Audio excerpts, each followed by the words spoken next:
Estamos a live, Rabi. Estamos a live? Estamos a live. Então, Shabbat Shalom, Mevorah Haverim. Shabbat Shirah, um Shabbat importante, um Shabbat da canção de Moshe, né? Embora nós não vamos tratar nada de canção de Moshe nessa instrução, né? Vamos primeiro lembrar, como eu sempre lembro a todos, nós somos um oriente maçônico cabalístico, tá? E como tal, o nosso objetivo é fazer com que o irmão, tendo sido despertado para o sagrado, ele caminhe em direção à loja, tá? E adentrando a loja, em um processo que nós vamos ver hoje, de cruzar o Mar Vermelho, de cruzar a porta do Sagrado Templo, da augusta e respeitabilíssima loja simbólica, ele comece ali a sua carreira de maçom, tá? Ele possa então vir a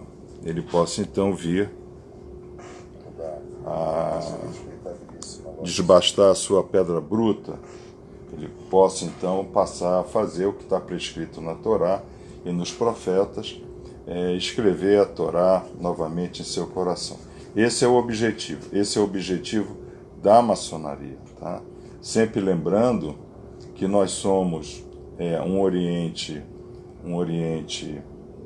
tradicional e restaurador da ordem maçônica, né? Nós procuramos nos remeter sempre ao século XV e século XVI. Então, eu lembrava aos irmãos, se eu não me engano, na instrução desta quinta-feira, a instrução a protocolo fechado ao GEA, né, Grupo de Estudos Avançados da Torá, que essa diáspora, né, diáspora entre igreja e Estado, na Europa, ela se dá inicialmente no reinado de Henrique VIII, né, o grande Tudor, né, o último grande rei da dinastia Tudor, né, inglesa. E ali existe esse cisalhamento, essa diáspora, né, essa diáspora, tá? Então, isso ocorre com Henrique VIII separando o Estado da Igreja, ele passou a ser o Estado, né? Ele passou a ser a Igreja.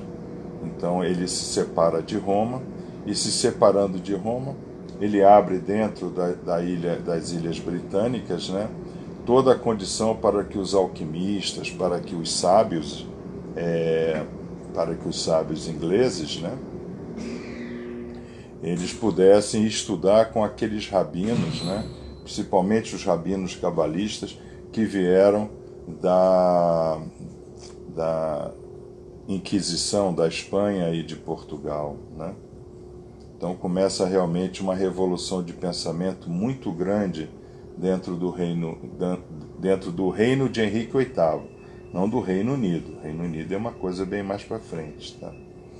E Henrique VIII estabelece então a Igreja Anglicana, onde ele tem a posição de governança papal e estabelece como maior responsabilidade dentro dessa igreja anglicana o bispo de Cantuária, Archbishop of Canterbury, né? Que até hoje é assim, né? Henrique VIII falece, sobe ao trono sua filha, a rainha Vitória, a rainha Elizabeth. Temos então o último trono Tudor, né? E a rainha Elizabeth, então, chamada de rainha virgem, porque ela nunca casou. Nós sabemos que ela nunca casou, mas não podemos afirmar que ela ficou virgem a vida toda, né? Também porque dizem que ela era meia chegada lá, o John Dee também era meia chegada ao Capitão Drake, né? Mas isso é um problema entre eles e as paredes lá do castelo de Windsor, né? Então, o que acontece? A rainha Elizabeth, né? Ela passou a ser um motivo muito grande, o reinado de Elizabeth, né? Passou a ser um motivo muito grande de cobiça dos reis espanhóis e do rei de Portugal, tá? Até mesmo porque a família real espanhola naquela época, a rainha se considerava a reencarnação de Maria de Magdala, né? É impressionante. Aí ela chegou ao ponto de dizer que era a reencarnação de Miriam e Mano, né? De Maria, nossa mãe, né? Então ela tinha esse foco, né? A Espanha tinha esse foco de acabar com os judeus, né? Eles estabeleceram esse grande foco, né? Da família, a família que é até nossa família real aqui, né? A família Orleans de Bragança, né? Eles estabeleceram o foco que judeu é raça ruim que matou Jesus, que deveria ser totalmente exterminada, e que a Torá era o livro satânico, né? Que levava os homens à sua total perdição. Quem estudava a Torá não aceitava Jesus Cristo. E Jesus Cristo, como Filho de Deus e Deus em si mesmo, né? Ele deveria reinar em todos e para o ad perpétuo, né? Para sempre. Isso foi um período muito complicado, né? Para os judeus. E também um período muito complicado para a própria coroa inglesa, para a própria rainha Elizabeth. Por quê? Porque o maior império, né? O maior império daquela época era a coroa espanhola, né? Um apêndice à coroa portuguesa, tá? Nós temos que entender que na Torá nós fazemos uma diferença muito grande entre reinado e império, tá? O rei é aquele que serve, tá? É um chamar, né? É aquele que serve, tá?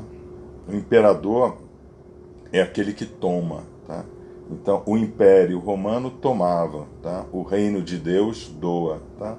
Então, a gente não chama o reino de Deus de Império Divino, né? Nós chamamos Hashamayim, Mahut Hashamayim, né?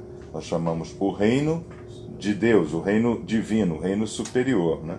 Por quê? Porque o rei doa, Shamash, que é também a mesma palavra para Shemesh, né?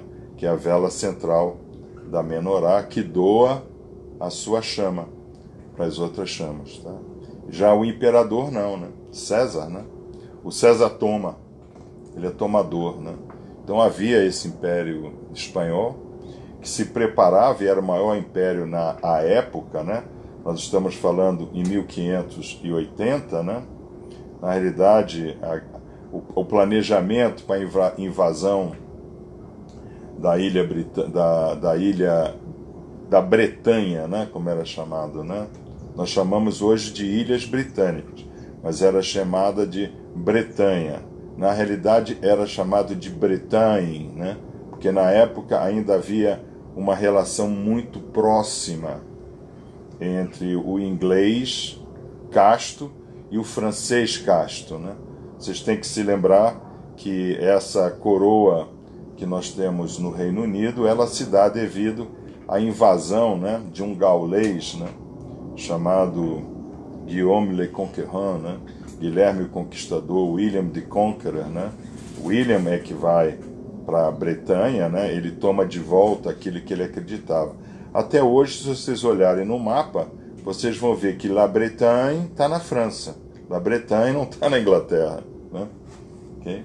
Então, os espanhóis, eles preparam, então, 1000 naus, né?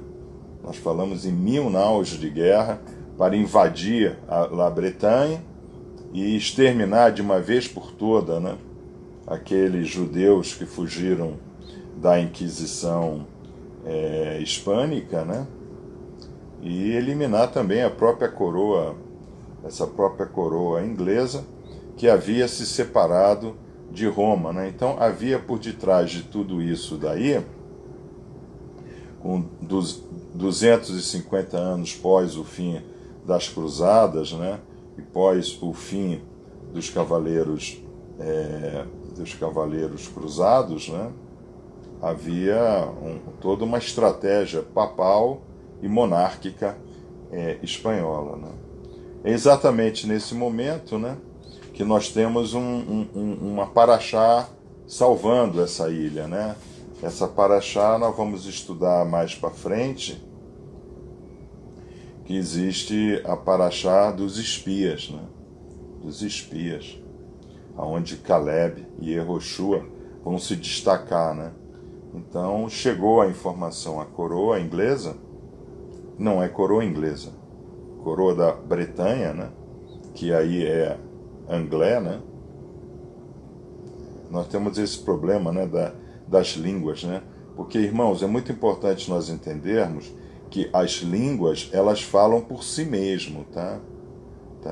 Eu não estou falando em português, eu estou falando toda uma cultura judaica cristã que está por trás do desenvolvimento do latim de Roma até hoje, passando por toda a alimentação linguística que esse português que eu falo hoje tem, o francês, o alemão, o árabe, o judeu, o hebreu, né? O hebraico, né? Tá? O próprio inglês, né? O inglês, se você pegar a língua inglesa, 40% das palavras que estão lá dentro são de origem hebraica, 40% são de origem latina, tá? É muito interessante. Às vezes eu não consigo entender uma palavra em hebraico, né? Estou montando a palavra, aí eu arremeto, né? Tento fazer ali, porque eu sou preguiçoso de procurar dicionário, viu? Então quando o celular não está próximo, aí é que eu não busco o Google nunca, tá? E eu sou meio preguiçoso. Então o que eu faço? Eu procuro ver, poxa, essa palavra em italiano tem alguma coisa parecida, em francês tem alguma coisa parecida, em inglês tem alguma coisa. Você fica tentando fazer, até é bom que você desenvolve mais faz um exercício do lado do hemisfério direito, né, do cérebro, né? Então essas 1000 naus foram identificadas, né? E a rainha Vitória, então, ela faz um flagging, né? Flagging. Ela pede ajuda aos sábios da corte. E toda a corte tinha um alquimista, toda a corte tinha aquele mago, como é que é lá do rei Arthur? Merlin, né? Merlin o mágico, né? Lá é mágico, mas mago, né? Quer dizer, magu, né? Magu em francês, tá?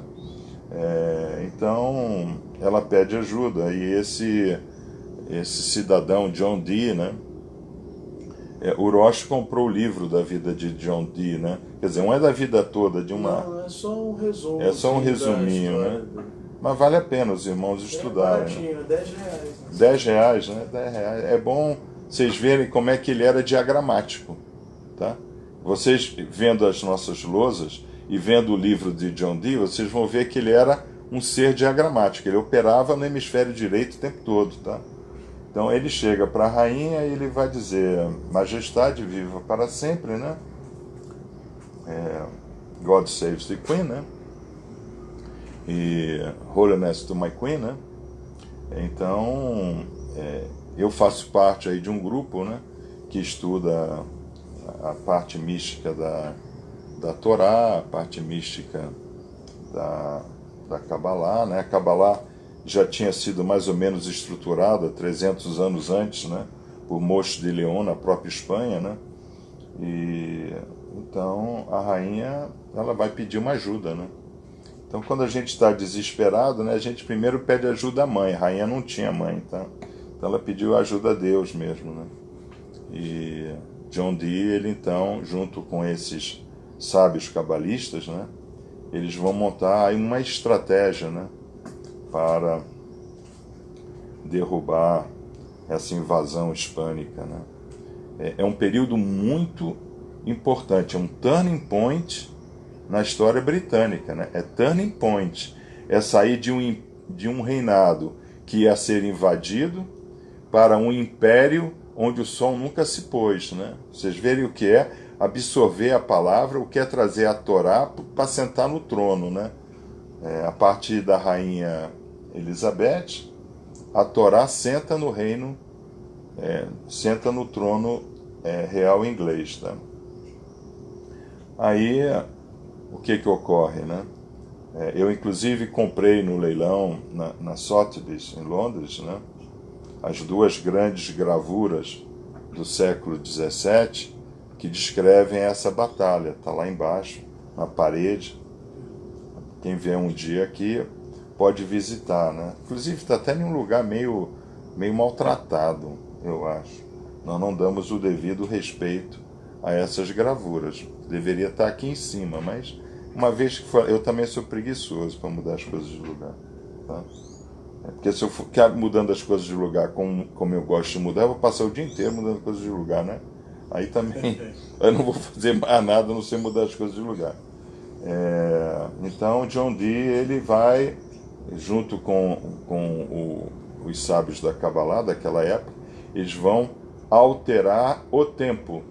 Eles vão agir de forma teofânica para que, com a ajuda da mudança do tempo, do climático, tá? Apenas 50 embarcações britânicas, anglés, né? Possam então afundar, destruir totalmente essa invasão de 1000 naus, né? Não sei se eram 1000 naus, é dito que são 1000 ships, né? 1000 warships, tá? Mas se for um pouquinho mais ou um pouquinho menos, também não, o importante é a diferença, né? Nós estamos falando da dezena lutando contra o milhar, né?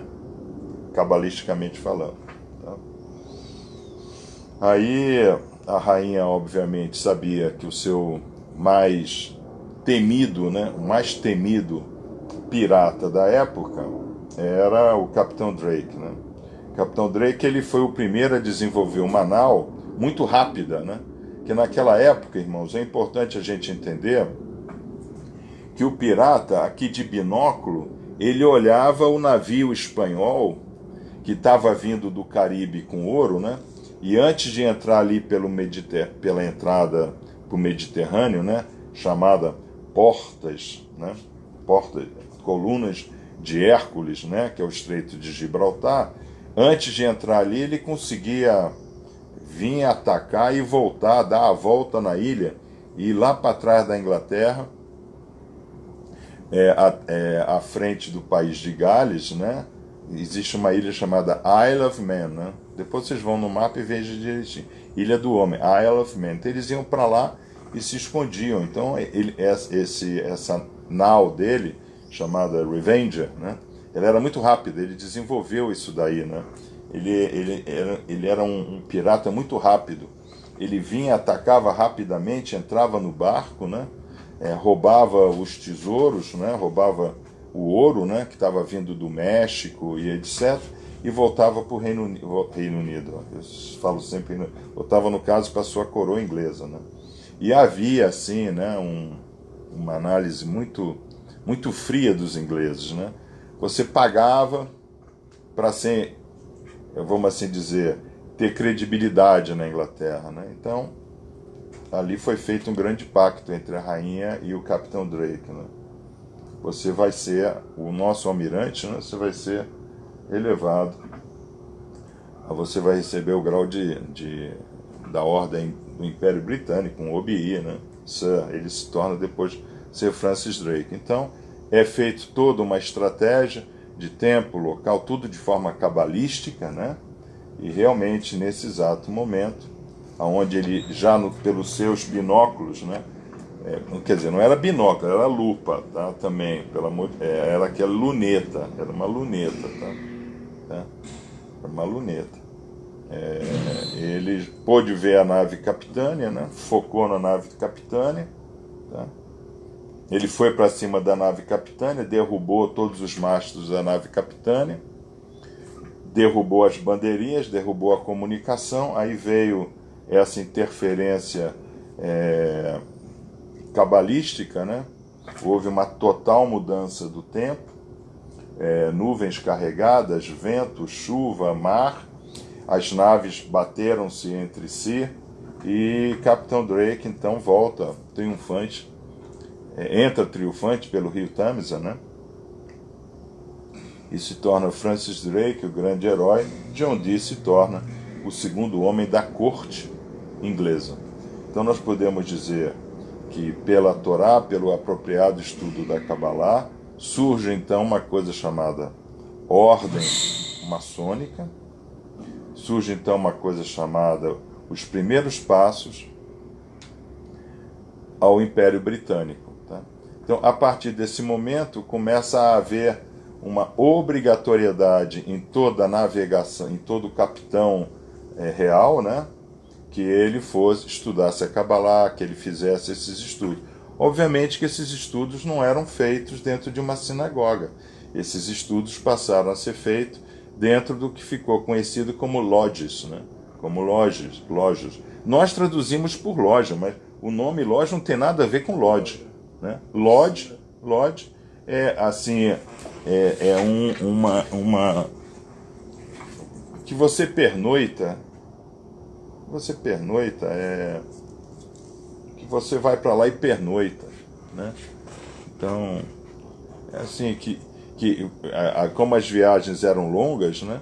Então você durante o dia cavalgava, né? Uma estalagem. Estalagem, né? Estalagem, né, o nome.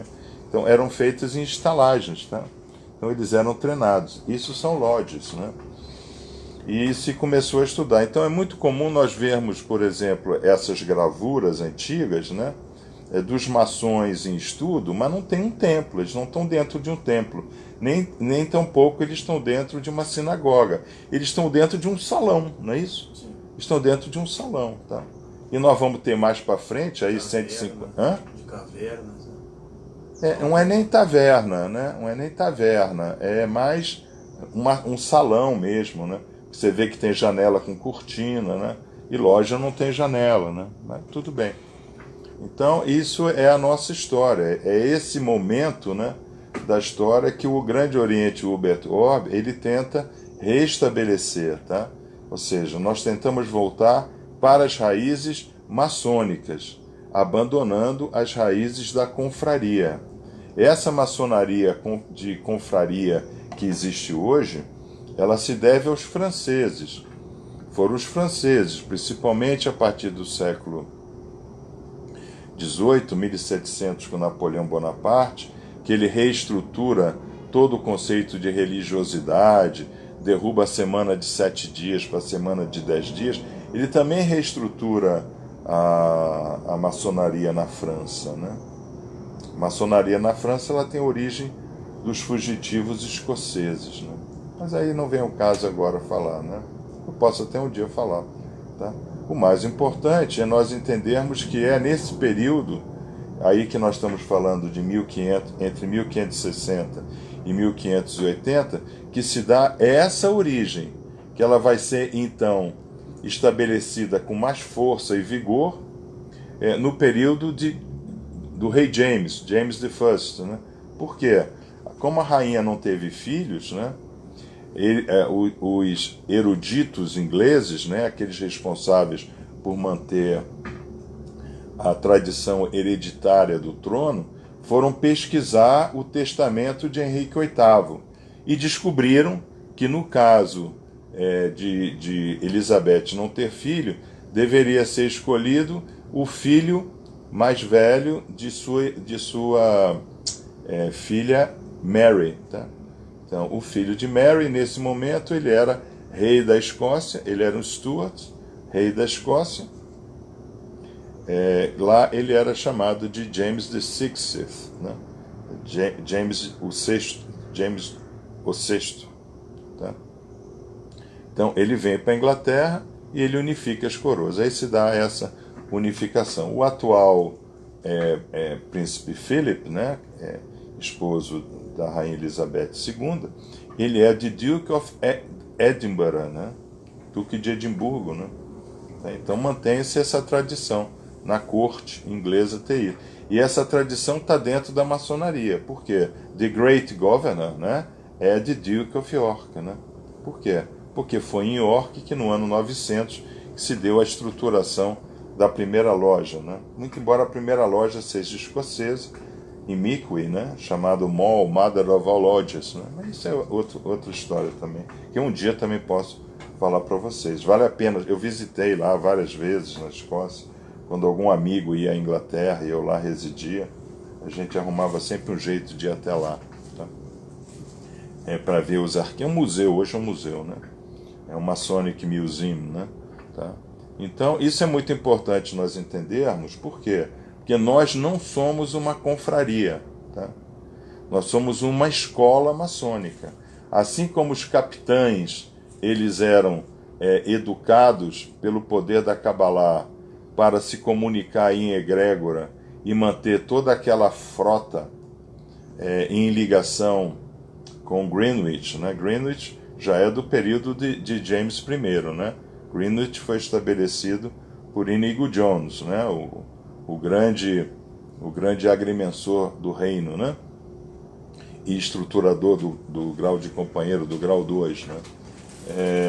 Então havia toda esse estudo lá, existe nosso estudo aqui, tá? Então todo exercício que nós fazemos em nosso Oriente, nosso Kahal, ele é visando connection,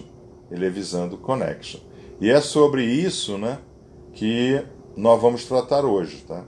Então hoje nós estamos gravando em protocolo aberto. Depois esse vídeo vai subir, o irmão Fernando, que cuida das páginas, ele sobe para o topo da página, fica lá, porque daqui para frente, no livro de Shemot, nós não teremos mais protocolo aberto. Vai ser protocolo só fechado para o GEA, mas vai ficar gravado no GEA On Demand, tá? Ou seja, o irmão que tiver interesse em pesquisar mais, o irmão que tiver interesse em até buscar nossas instruções para levar para suas lojas, né? Porque isso é comum, né, Rocha?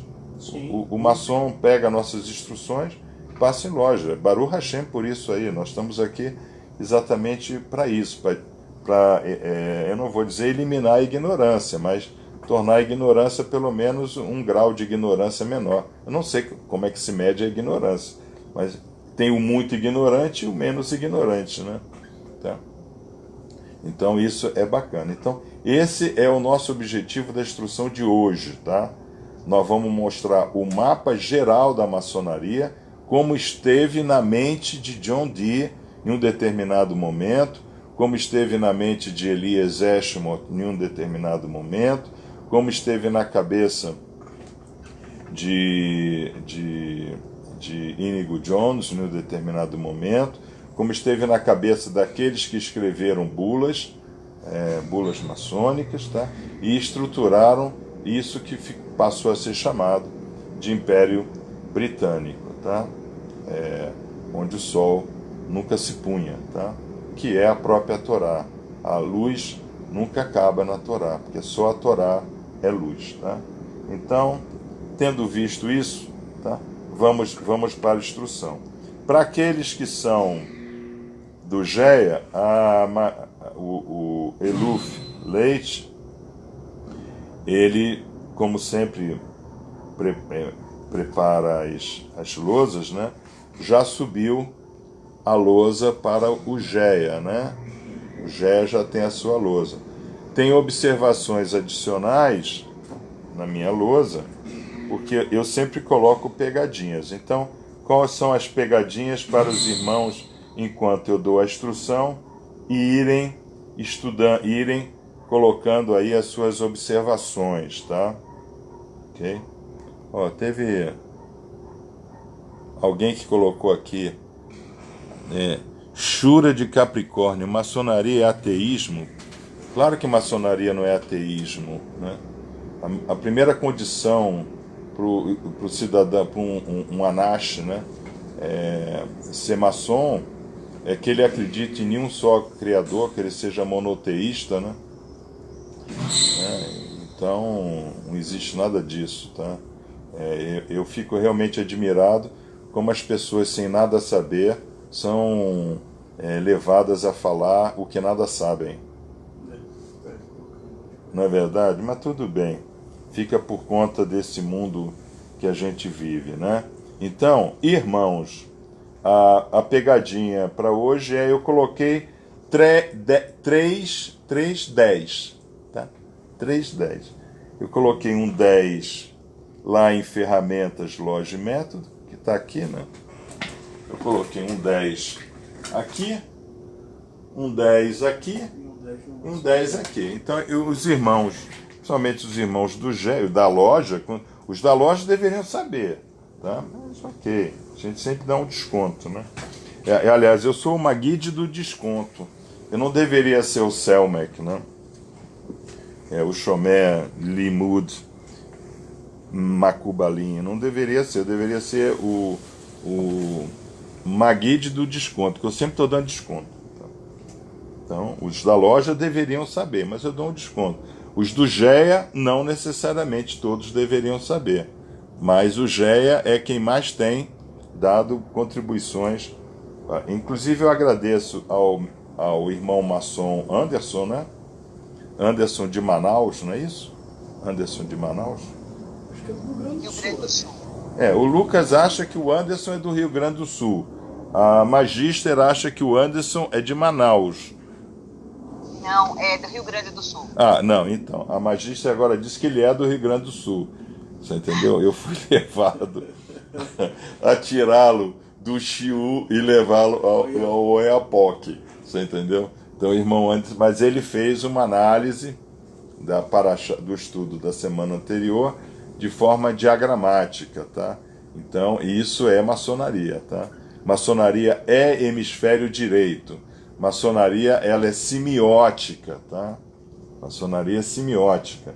Então, nós nos comunicamos por linguagem de símbolos, tá? Então, aí. Então, vamos lá, vamos para a nossa instrução?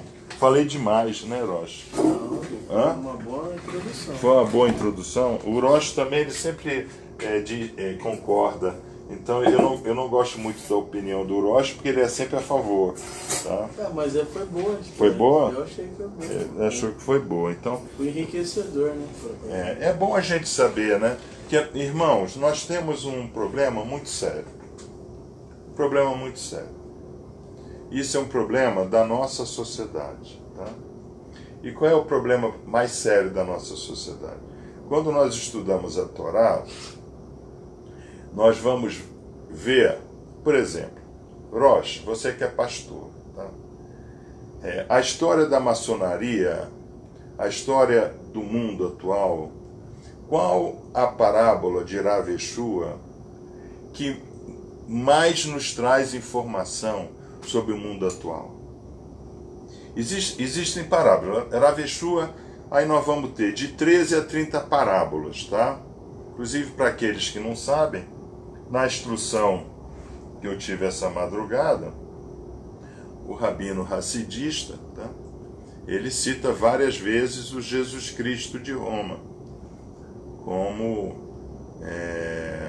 o profeta efraimita, tá?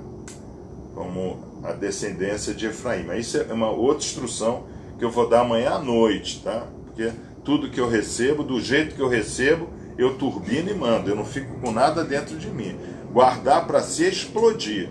Você entendeu? Aquela negona com aqueles peitos desse tamanho, né? Que aparece na nossa página. Ela é cantora, né? É cantora de funk. É cantora de funk, né? Vocês imaginam o que tem de coisa acumulada naquela peitaria ali, né? Então, ali dava para amamentar quantas maternidades? Só ela. Umas 20 crianças. Umas 20 crianças. Também. O maçom não deixa de ser um bom sacana, tá? Porque o maçom desenvolveu uma coisa chamada British Sense of Humor, né? Então, como diz a minha esposa, né? Que morou, dos anos que eu morei na Inglaterra, alguns ela morou comigo. Ela diz, só você ri de piada inglesa. Então, mas para você rir da piada inglesa, você tem que ter o sangue maçônico na veia. Você entendeu? Então, alguns dito apóstolos, né, vão falar de 13 parábolas, outros vão falar de 23, outros vão falar de 30, tá? Ok, mas que sejam 13 parábolas. Essa parábola aparece nos 3 sinóticos, né? Assim, chamados de evangelhos sinóticos.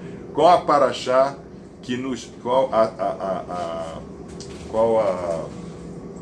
parábola de Rav Yeshua que nos descreve o mundo que nós vivemos, qual? Eu acredito ser a do bom samaritano, que a nossa geração está caminhando, descendo para Jericó. Mas não é toda geração. Não é toda geração. Então não é essa. Na realidade, a parábola que descreve é do semeador. Né? Então, é do semeador. Na parábola do semeador, o que é fixo e o que é mutável? A semear. Semear. Não. O semeador e a semente é imutável. Tá? Ou seja, a governança e o governado é imutável. E o que altera? Os caminhos, né? Os solos, tá? Então, na realidade, o semeador e a semente, elas não se alteram. Então, o que a gente estuda na Kabbalah? Que Hashem, ele manda incessantemente e eternamente mamala, né? Toda essa energia que contém toda a beleza, toda a sua criação.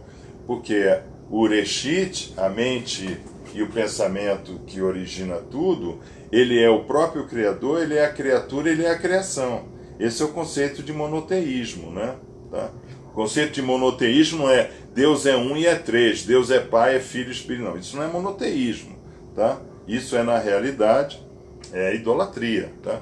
O monoteísmo é saber que Reshit é o Criador, a criatura e a criação. O Reshit é tudo, tá?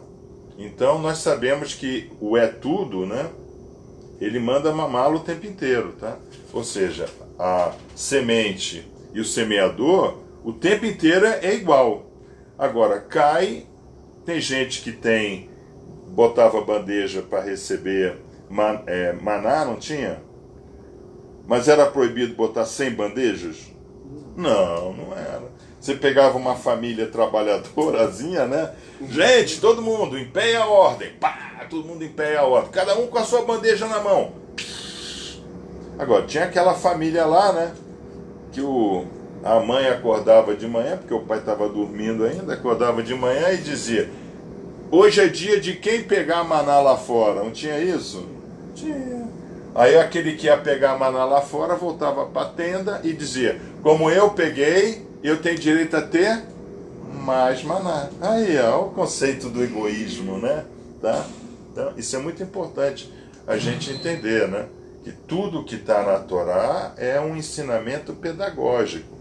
Nós é que temos que fazer essa mecânica. Por isso que a Torá que está ali, a Torá ela não pode ser estudada sem um Moré Torá, sem um mestre de Torá e sem o que é chamado de dezena, né? Sem uma Beit Shiur como essa, tá? A irmã, inclusive, a magista, ela vai montar na casa dela uma Beit Shiur, que ela já tem 8 irmãos lá próximos dela. Então, aí o dia que o Rosh tiver carteira de motorista, ou seja, o dia que o poderoso mestre Batista resolver ser caridoso e ajudá-lo a tirar a carteira, né? Aí nós vamos de carro até a residência da Magister e faremos essa transmissão de lá, tá? Porque esse é o objetivo, né? O nosso objetivo é esse. O objetivo não é eu fazer uma gravação e todo mundo dizer, pô, ele sabe pra caramba, porque eu não sei nada. Se vocês soubessem, conhecessem as pessoas que sabem, vocês iam ficar maravilhadas, né? Ok? Então, nós vimos isso daí. Então, qual é o problema de Rav Yeshua? Rav Yeshua, ele deu essas instruções que a gente dá há 2000 anos atrás. É claro que há 2000 anos atrás ninguém iria entender como deveria entender. Acabou virando esse personagem, Jesus de Roma, né? Jesus de Roma. E o Zohar, né, vai nos colocar que Mashiach está sentado nas escadarias de Roma curando as suas feridas, né? Que é uma frase que deixa tudo quanto é cabalista totalmente fora do controle, né? Então, nós temos nessa parábola de Rav Yeshua, nós temos que a semente cai em cima de terreno pedregoso. Né? O que é o terreno pedregoso? O terreno pedregoso não é aquele terreno que tem pedra, tá? Esse conceito de terreno pedregoso, ele vem para dentro da maçonaria de uma forma muito forte, sabe? Muito forte. Nossos sábios do século XVII, eles trouxeram esse conceito de forma muito forte para dentro das bulas maçônicas, né? Por quê? Porque na Inglaterra, né? Aí eu estou falando da Inglaterra, especificamente da Inglaterra. O inglês gosta muito de fazer parque, né? Então, o inglês faz o parque, mas ele não bota caminho. Ele faz o parque. E ele deixa que o caminho seja feito pelos transeuntes, né? Então, as próprias pessoas criam o caminho no parque. Esse caminho, né, ali não nasce grama. Esse caminho é chamado de footpath, tá? Footpath, tá? Footpath. Vou escrever aqui para vocês que isso é legal, né? Minha esposa diz que eu sou o rei da cultura inútil, né? Então, vamos botar um pouco aqui de cultura inútil, tá? Okay? Então, ó, footpath, tá? Então, caminho do pé, tá? Caminho do pé. Então é um footpath, caminho do pé. E nesse caminho do pé não nasce mais. Esse é o caminho pedregoso, ou seja, o cidadão, né? Ou seja, em termos cabalísticos, né? Nesse ensinamento de Rav Yeshua, nessa parábola, ele só anda com os pés, ele não se eleva, tá?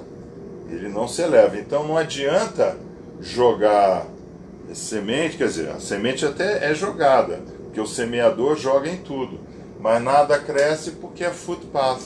A pessoa vem e está sempre caminhando. Jogou a semente, vem alguém e pisa na semente, tá? Aí depois nós temos, então, aí nada cresce mesmo, né? Tá? É o famoso pesão, né? Pata de elefante, né? Como diz o Roche, mas coitado do elefante. O elefante até é um ser abençoado, né?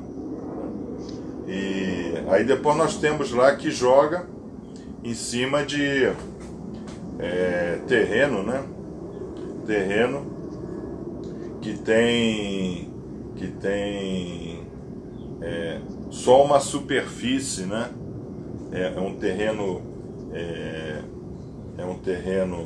que só a parte superior do terreno ela é boa para plantar, né? Então quando a raiz cresce, né? E a raiz tenta buscar seus nutrientes, a planta morre, né? Ou seja, só tem uma superficialidade. Esse é o momento que a sociedade vive hoje, tá? Então nós já saímos na parábola de Rav Yeshua, nós já saímos do terreno pedregoso, tá? A gente sabe que tem que buscar o sagrado. A busca do sagrado hoje é universal, né? É só ligar aí o YouTube, né? Entrar no YouTube e ver o que tem aí de canal sagrado. O mestre André chegou, de canal falando do sagrado. É verdade, tá? Inclusive o nosso, Magui de Selmec, YouTube Magui de Selmec, tá? Muito bem, isso ocorre.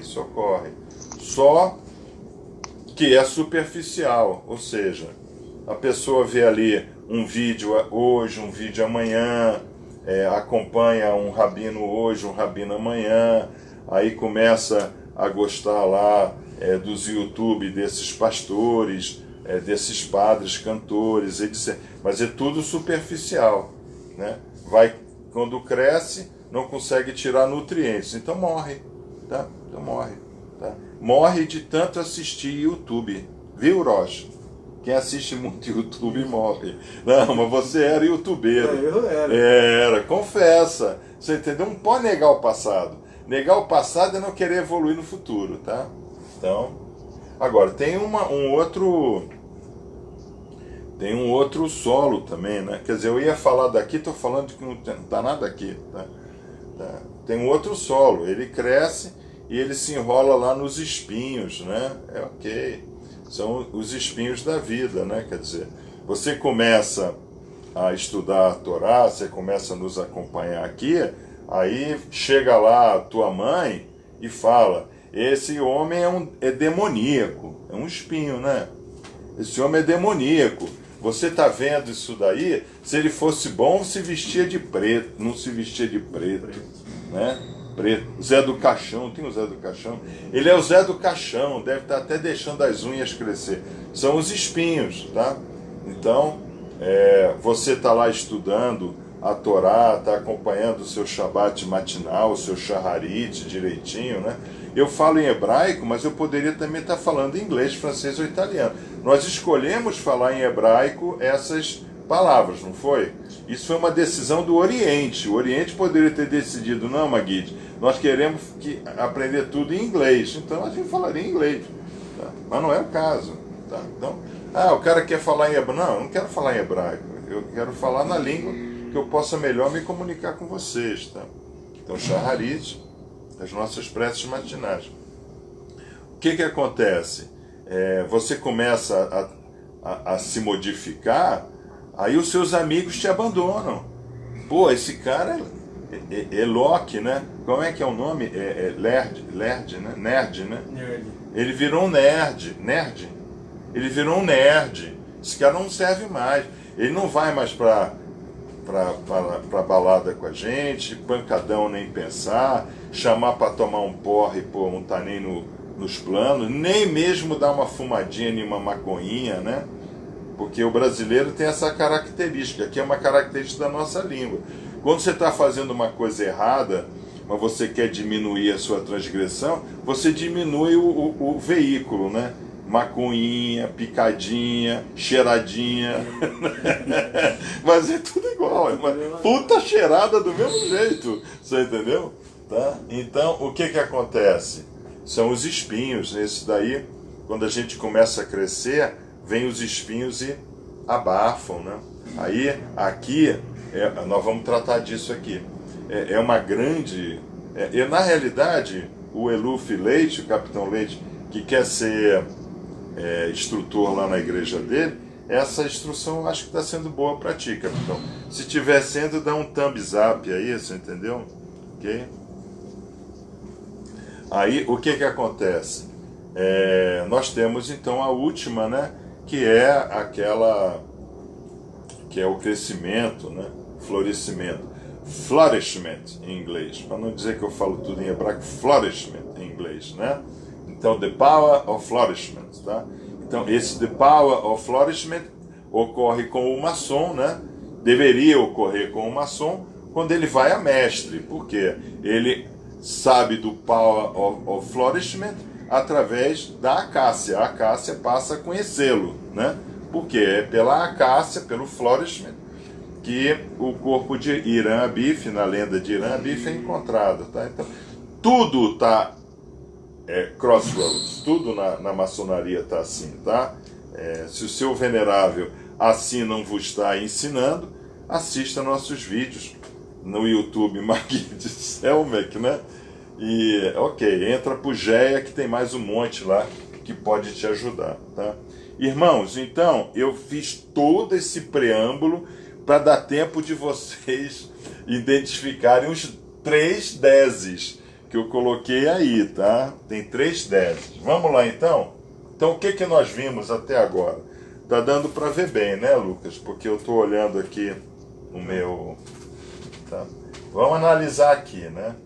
Então, nós vimos que o maçonzinho, mestre maçom, tá?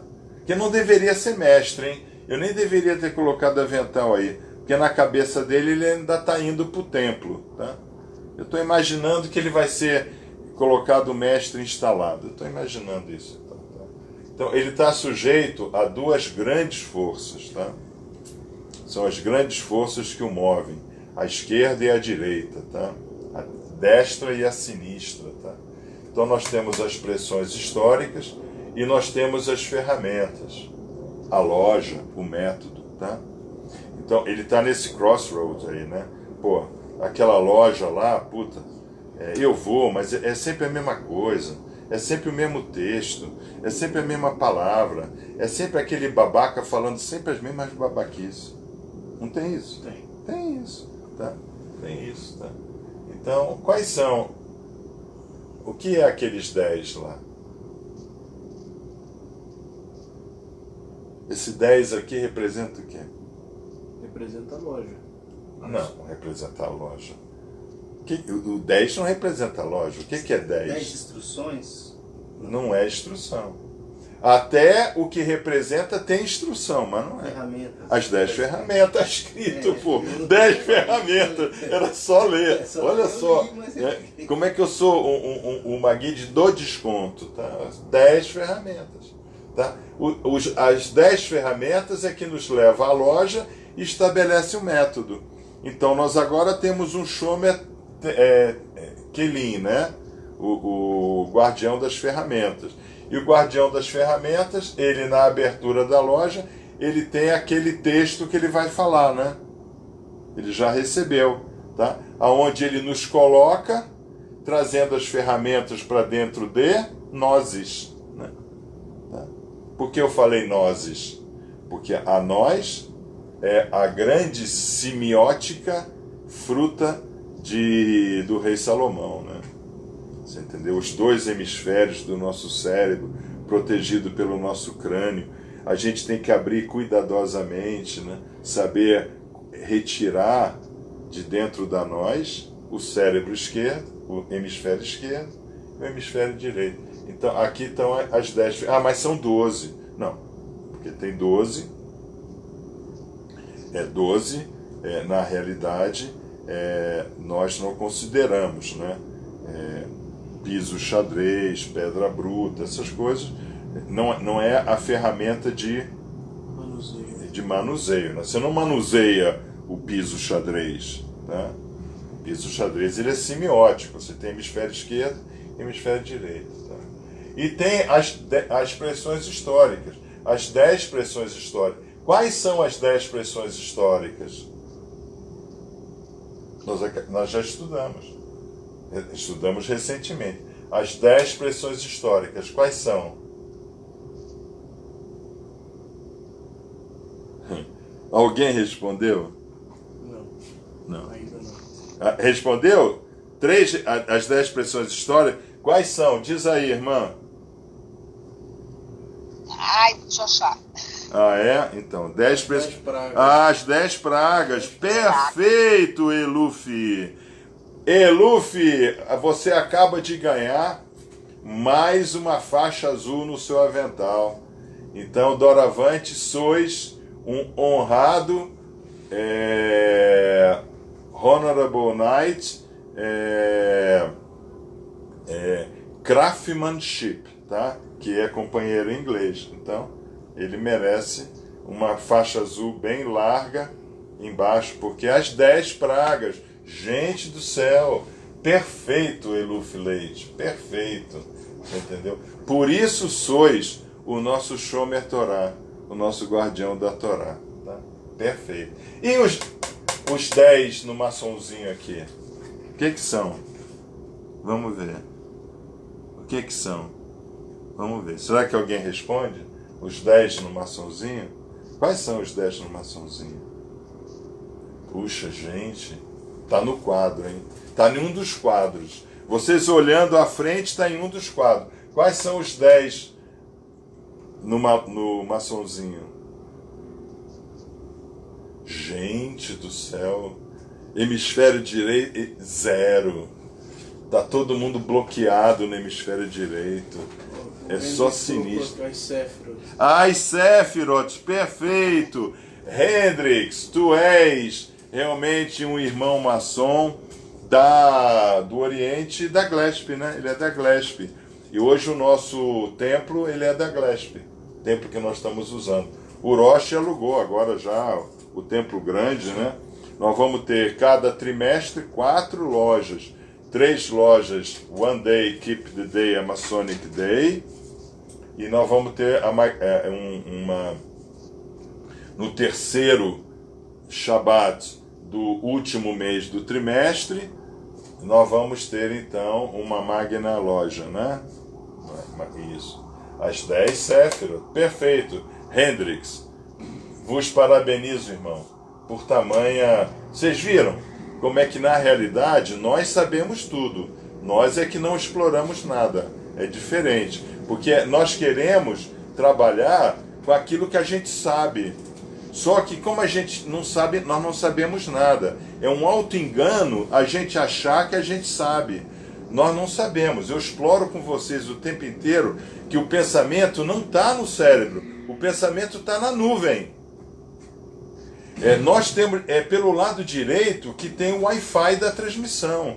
O Wi-Fi da transmissão não é pelo esquerdo, é pelo direito. Tá? Se vocês forem olhar ali, Ísis e Osíris, qual é o lado, que hemisfério que eles estão apontando para a gente? Direito. O direito. Se vocês pegarem todas as minhas lousas egípcias, todas as minhas tábuas de delinear egípcia, eles estão apontando para onde? Agora, e o operário? Lado esquerdo. O operário anda com o esquerdo mostrando. Por quê? O que o operário tem que fazer? Chicote ou espora? Não, então eu levanto a pedra. Chicote ou espora? Então eu levanto a pedra. Isso é como você educa cachorro a dar a patinha. O cachorro não dá a patinha porque ele sabe o que é pata. Não, ele dá a patinha porque ele diz, pô, toda vez que eu faço isso eu recebo aquilo. Você entendeu? O hemisfério esquerdo é só para isso, tá? Ele nos salva muito. A freada que você dá para não atropelar o bêbado que atravessou na sua frente. Isso é hemisfério esquerdo. Não é hemisfério direito. Você entendeu? Hemisfério esquerdo. Tá. Tudo bem. Então vamos lá. Aqui então vai aparecer a nossa trajetória, né? A nossa trajetória 1, 2 e 3. Que eu coloquei aqui. Também não está na lousa do Elufilete, tá? Lo Ami, Lo Ruhamá e HC. História Calamitatum. Historiam Christos, tá? Também, tá? Então, nós vamos ver que Lo Ami, tá? Lo Ami não é meu povo. Nós vamos ver o Lo Ruhamá, não tem compaixão, tá? E nós vamos ver o História Christos, tá?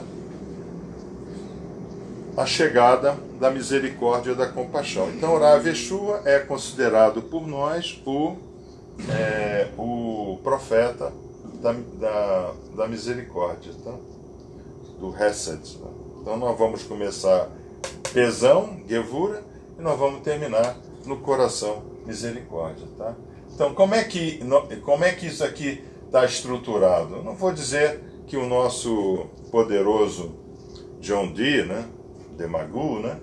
Ele deu essa explicação para a Rainha Elizabeth, né? Até mesmo porque naquela situação ela chamou e deve ter chamado a turma e disse, alguém se vira aí, porque eu como rainha vou ser decapitada, mas vocês vão viver o resto da vida aí como escravos dos espanhóis, né? Então a base de tudo, a base da maçonaria, a base da ordem maçônica, são essas 3 palavras aqui embaixo, essas 3 palavras aqui em cima, tá? História Calamitatum. Então nós estamos andando sobre uma história na qual nós teremos tribulações, tá? Rav Yeshua vai dizer, nessa vida tereis tribulações, mas seja forte, né? Porque eu venci, tá? Quer dizer, ele não venceu as tribulações, né?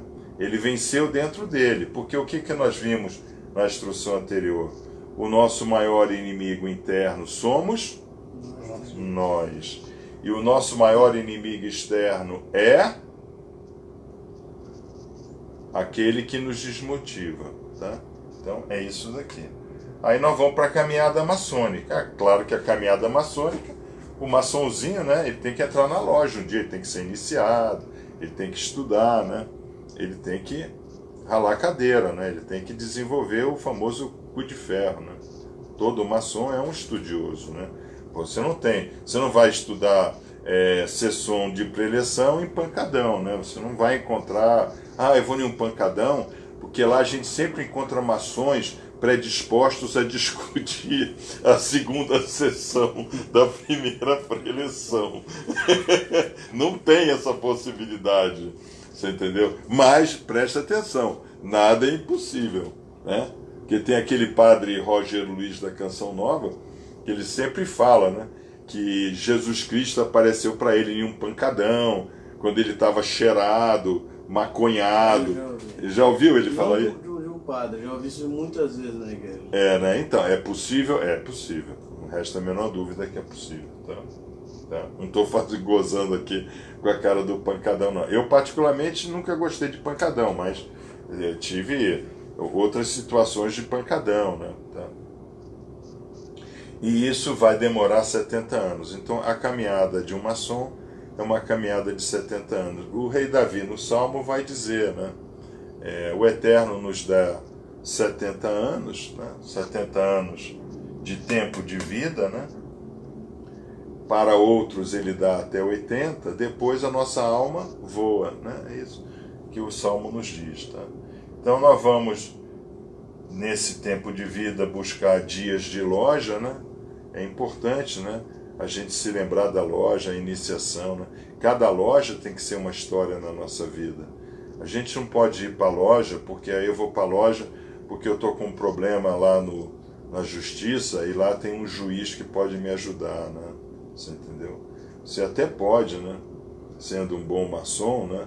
Aquele juiz entender que deve lhe ajudar, tá? Porque você é um bom maçom, né? Mas a justiça, em tese, né? Não é o caso da justiça brasileira, né? A justiça brasileira ela é bastante venal, né? Como todo país de terceiro mundo, né? O terceiro mundo tem essa característica, né?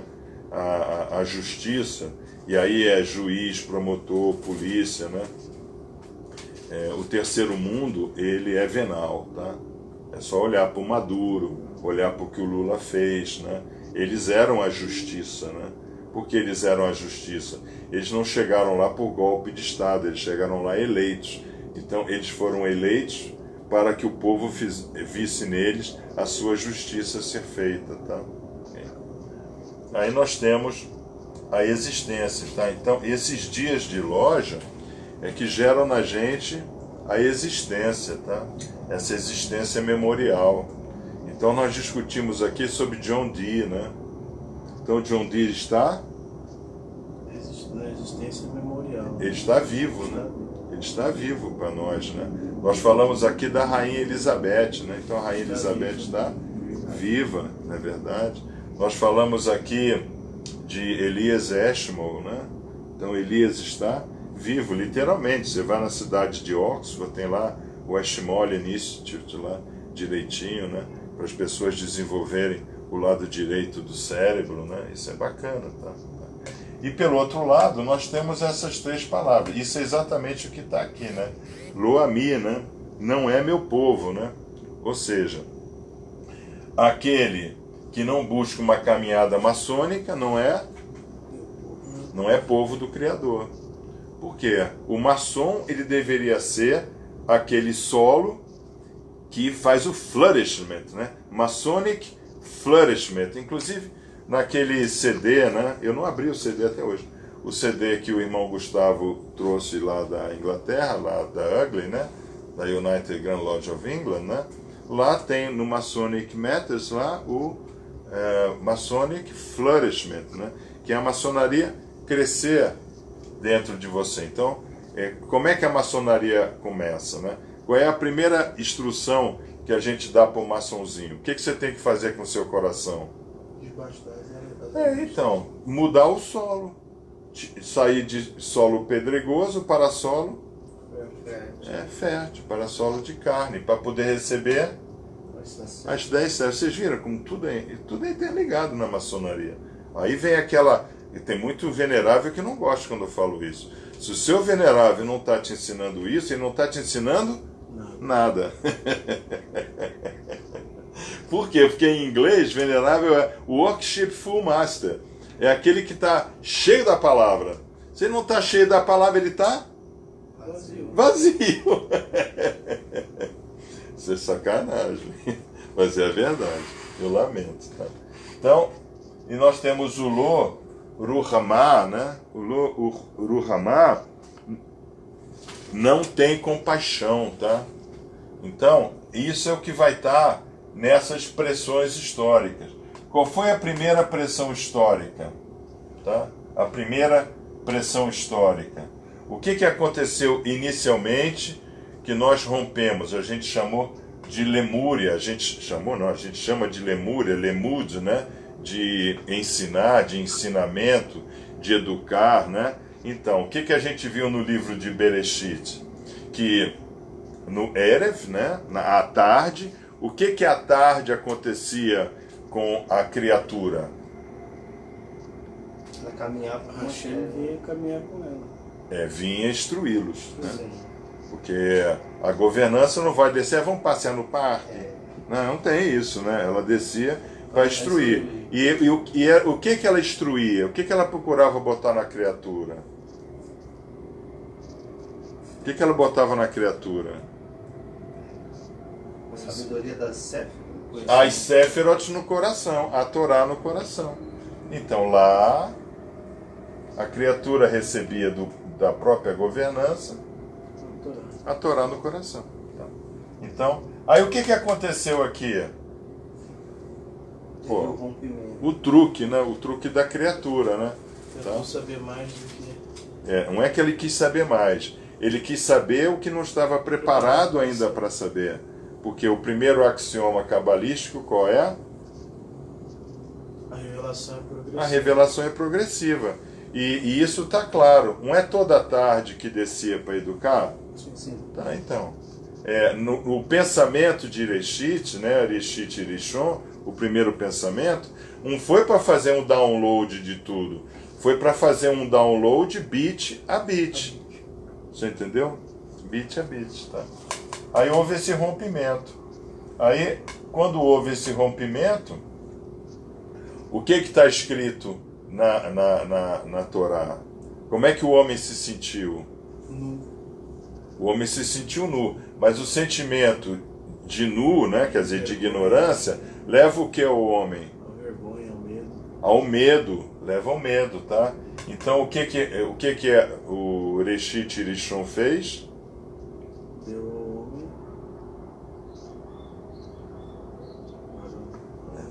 ao homem uma cobertura, a pele, né? Aí os cristãos de plantão aí, que pegou Raveshua, né? Aí cortou o carneirinho, aí pegou a pele do carneirinho e fez roupa para Adão e Eva, não é verdade? É gozado, né? Porque esses padres radicais, eles falam que matou um carneirinho. Mas lá no quadro tá uma parreira, né? Tá uma folha de parreira, né? Quer dizer, então é o cordeirinho que virou parreira, né? Parreira foi até aquele técnico brasileiro, né? Então aqui nós perdemos o connection, né? Então o que tinha que fazer isso? Por que nós recebemos essa cobertura? Nós recebemos essa cobertura para buscar o connection de novo. Então aqui vai aparecer um personagem, né? Enosh, né? Enosh foi o primeiro que buscou ao Eterno, né? Enosh. Que tentou essa reconexão novamente. Que ele fez a reconexão. Então a reconexão é possível, né? Então para Kabbalah, Adam é todo aquele que se comunica, tá? Então se você está conseguindo se comunicar com o Hashamaim, se você está conseguindo fazer essa comunicação, você está se comunicando. Aqui é um mundo muito interessante, tá? Porque aqui é o que nós chamamos de mundo ultraterrestre. Ultraterrestre. O mundo ultraterrestre. Esse mundo ultraterrestre vai até que episódio no livro de Bereshit? O mundo ultraterrestre vai até que episódio? É Noa? Hã? É Noa? Não. Não é para frente. O mundo ultraterrestre vai até que episódio na nossa Sagrada Torá? Vai até o episódio da aliança com Avram Avinu, onde ele está no terceiro dia da sua Brit Milá, que dizem que é o dia mais doloroso, né? Debaixo lá de um carvalho, e 3 Anashim aparecem perante ele, tá? Então, é a última vez que nós temos a concepção do mundo ultravioleta literalmente aparecer no nosso nível de adensamento criacional, tá? Ok? Porque vem lá, no final da tarde, a governança não vinha ensinar, então era Anash que aparecia. Era uma personalidade do ultraterrestre, tá? Então o ultraterrestre, ele, tendo condições, ele vai aparecer. Agora, Avram Avinu naquele dia, ele estava em sofrimento, ele tinha assumido aquele compromisso da Brit Milá. Não é fácil um homem com 99 anos de idade pegar uma pedra e cortar o pau fora. Não é verdade? Em poucas palavras é isso. Aquela vara puxou e pau. Sabe? Não tinha anti-inflamatório, não tinha... mas o que é que os nossos rabinos vão dizer, os nossos sábios?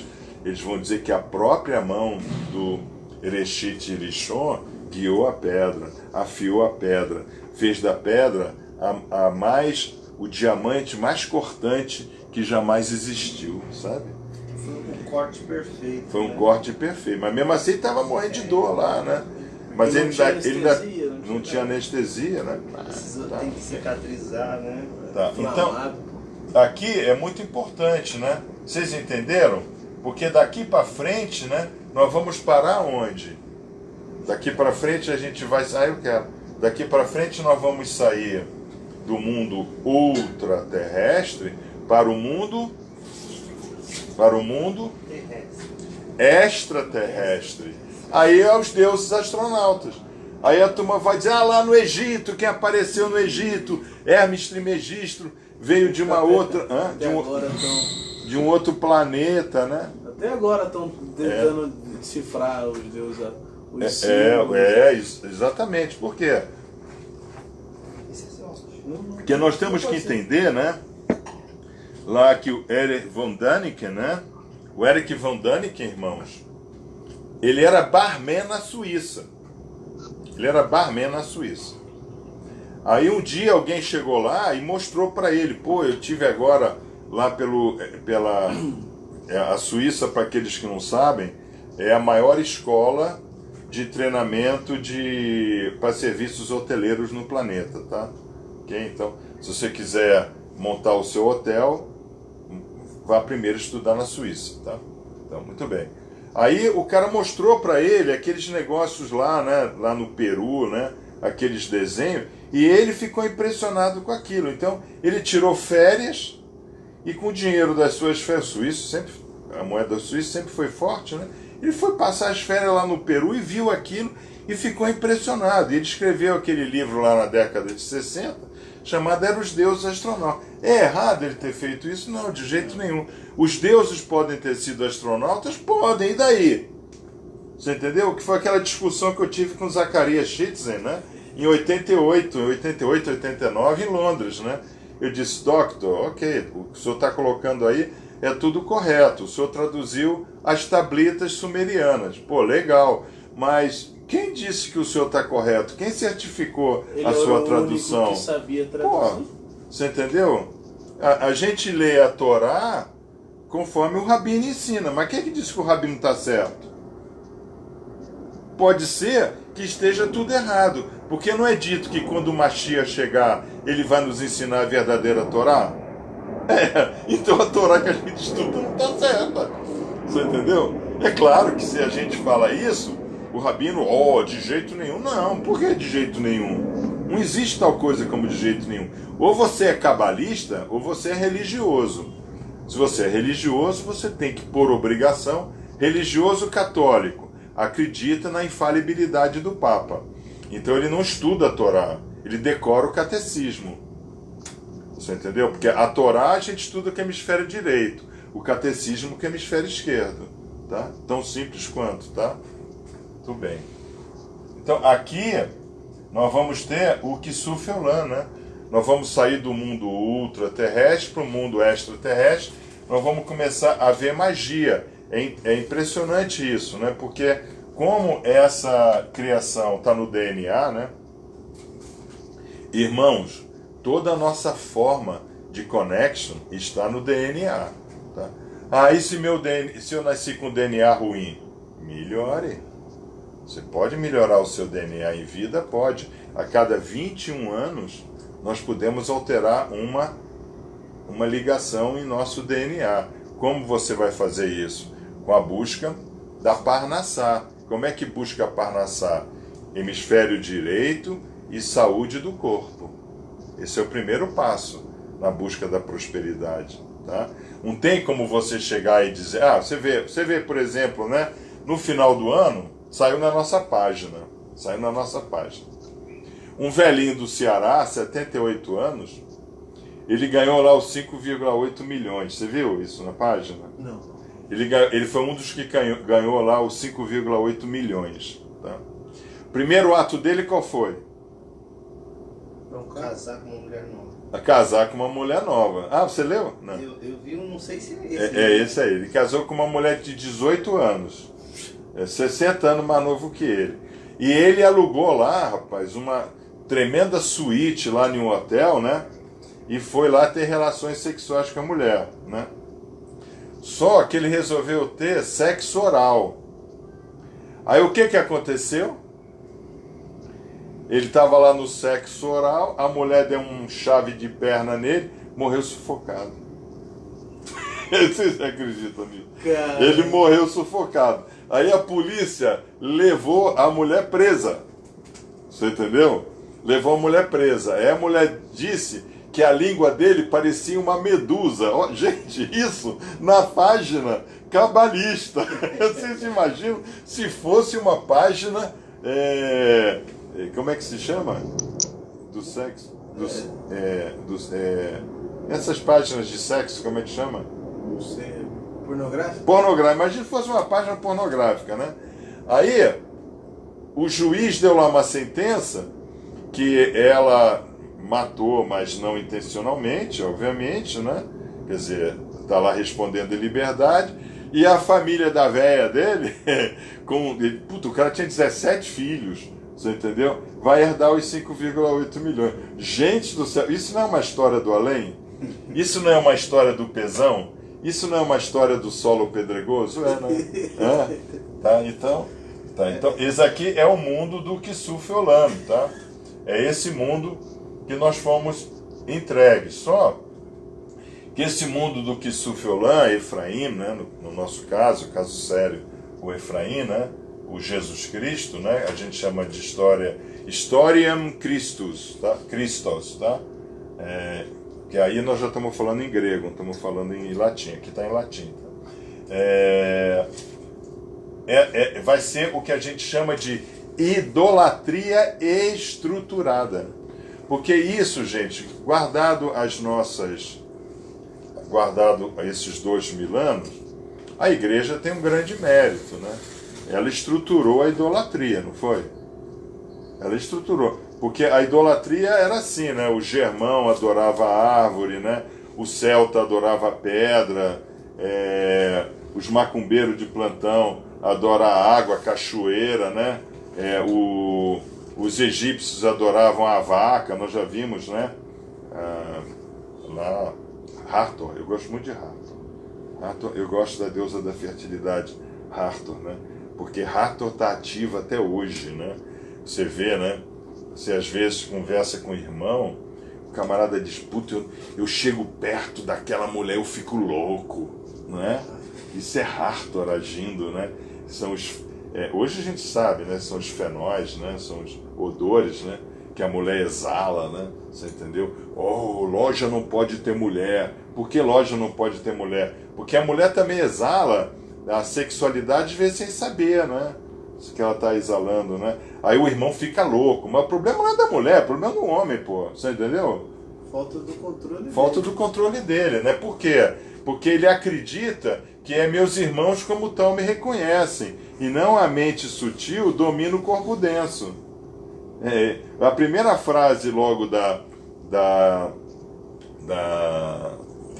do telhamento, ele já entende errado. Então ele entende errado o resto todo. Né? Então, muito bem. Então aqui nós temos três. Né? Nós temos... Roma tem esse grande mérito, né? De ter estruturado a idolatria para a gente. Né? Pelo menos em tese, Deus é um e é três. Né? Que antigamente Deus era um e mil, agora virou Deus era um e é só três. Pai, Filho e Espírito Santo. Tá? Então isso daqui são as expressões históricas que o mestre, lá o mestre, antes de ir a mestre instalado, aqui eu estou dando esse desconto aí. Então, que o maçonzinho, né, antes de ser iniciado, ele não pensa nisso tudo, né? Mas o mestre já deveria pensar, né? Que o mestre já estudou as 15 sessões de preleções, né? Ele já estudou, tá? Ele já fez lá 7 anos de estudo, ele deveria saber, tá? Aí o mestre vai ser instalado, né? Para esse mestre ser instalado na cátedra salomônica, né? Sheva Shlomo, né? A cadeira de Salomão, né? Tá? Ele vai enfrentar primeiro esse grande desafio. E qual é o grande desafio que ele vai enfrentar primeiro? 1, 2, 3 também. Qual é? Qual é o grande desafio que ele vai enfrentar? Vamos lá, Hendrix, você é meu orgulho hoje, hein? Eluf Leite, você agora foi promovida a Honorable Knight. Os obstáculos? A si mesmo. Si mesmo. Si mesmo é. Mas o que é em si mesmo? Si mesmo é uma coisa bem genérica, né? Sim. Mas tá no si mesmo, tá? É assim, ó, eu tô duro. Ok, você tá sem dinheiro, mas quanto você precisa? É outra coisa. Colocaram aqui, ó. O capitão colocou a soberba. A soberba, Gavitan. Tá escrito, gente. Gavitan. Ele vai ter que combater inicialmente o quê? Soberba. Tá, então o mestre maçom, quando ele vai a mestre, ele naturalmente gera em si o quê? Soberba. Soberba. Então tem uma soberbinha aí para ele trabalhar, né? E depois? Simiut. Simiut é a... Puta, eu já falei isso 120 vezes. Humildade. Vocês não estudam, né? Não, mas como isso aqui estava... As últimas 3 louças traz Simiut. Não é? Ou não traz? Traz, só pegar ali, tá ali, nem precisa ir lá, tá ali, ó. Simiut, ó. Tô lendo daqui, ó. Tá. Então nós temos que sair dessa postura orgulhosa de ser sou mestre maçom. Então o camarada quer entrar para o nosso Oriente e ele diz sou o mestre da Gillespie. Não tem isso? Hã? É a primeira coisa que ele fala, né? É a primeira coisa que ele fala. Isso é até uma coisa interessante, né? Vocês sabem como eu tenho toda apreciação e respeito pelo poderoso mestre Batista, né? Mas eu não conheci o mestre Batista, ele adentrou lá, né? Eu estava ali sentado e ele mostrou logo a carteirinha da GOB, não foi? Sim. Mostrou que tinha um código que ele podia entrar em qualquer loja do mundo, Uma não foi? carteirinha internacional. Carteirinha internacional. Você se lembra disso, mestre? Você entendeu? Aí ele falou lá 20 minutos tudo que ele era, né? Tá? Aí minha resposta foi, eu não preciso de nada disso. Interessante isso, né? Hoje ele não é mais assim, né? Você entendeu? A gente não precisa dizer o que a gente é, porque nós não somos nada. Você entendeu? Só a Nia Nohi, né? Só ele é, né? Mais ninguém é. Tá? Então, mas tudo bem, vamos lá. Vamos continuar os estudos. Aí, qual é o primeiro obstáculo que esse mestre, que agora está sendo instalado... Olha, irmãos, eu não tinha preparado para falar de mestre instalado. Eu tinha preparado para falar de maçom iniciado. Mas já que nós estamos aqui falando do instalado, vamos instalar o maçom, né? Qual é o primeiro obstáculo que está na frente dele? Qual é o primeiro mar vermelho dele? Aonde está o primeiro mar vermelho dele? Saber instruir Não. O nosso maior inimigo interno, quem é? nós mesmos. Nós mesmos. Então, onde é que está o maior inimigo desse mestre que está sendo instalado para sentar na cátedra de Salomão? Dentro dele. Não é dentro dele, dentro da loja. Dentro da loja. Tá? Então, outros irmãos são barreira. Eu não acho que fulano deveria ter ido. Vocês acham? Irmãos, mestre, coloca a loja em descanso para a gente fumar um pouquinho. Aí vai para lá fora, é só lachonrará, né? Puta, esse cara não podia, ele puxa saco. Quanto ele pagou para isso, né? É uma tristeza, né? Mas não é assim que a loja funciona? Sim. Hã? O Rocha está dizendo aqui que é assim que a loja funciona. Isso é o mar vermelho, são obstáculos, tá? Então, a primeira grande questão de um mestre instalado ou de um maçom que está sendo iniciado são esses obstáculos que ele vai encontrar até dentro da loja, tá? Porque para o maçom iniciado, às vezes um outro maçom olha para ele e naturalmente não vai com a cara do cara. Aí o outro vai dizer, pô, você concordou desse cara ter sido iniciado? Pô, esse cara é meio esquisito, né? Não é? Isso naquela antiga Globe era muito isso, né, Rocha? Mas lá ele iniciava de... Ainda é assim lá? Não sei, Rabi. A gente não sabe, perdeu contato, Não né? sei. Nós voltamos pro ultra terrestre e eles ainda estão no 3, né? Tá? Então, isso aqui a gente vai chamar de mar vermelho. É muito interessante, né? Porque quando eu mandei a instrução para vocês no domingo, né? Eu coloquei a instrução para vocês que fala que o Ureshit, a governança, né? Quando ela abre então o mar vermelho com um vento que vem de leste para oeste forte, que ventou a noite inteira, né? Criando paredes de água nas laterais, né? Foi criado 12 trilhas, né? Porque mesmo aquele tendo sido um povo que foi resgatado do faraó, eles ainda alimentavam entre eles o ódio interno. O ódio interno ainda era latente, tá? O ódio gratuito. Ódio gratuito. Então, dentro da loja, esse é o primeiro grande desafio do mestre, né? Agora venerável, ele foi instalado, vai ter o seu período de venerável, é eliminar o ódio gratuito que existe entre os irmãos, tá? E isso nós sabemos que ocorre, tá? Outra coisa que é muito interessante aqui, né? Que a gente nunca fala, né? Mas é importante, aquele povo que saiu, né? Quer dizer, aquele povo que realmente conseguiu reagir às pressões das pragas, né? E sair seguindo o seu líder, né? Foi só 20% que saiu, tá? Então, o venerável ele tem que saber que ele indo a venerável, ele poderá perder irmãos, tá?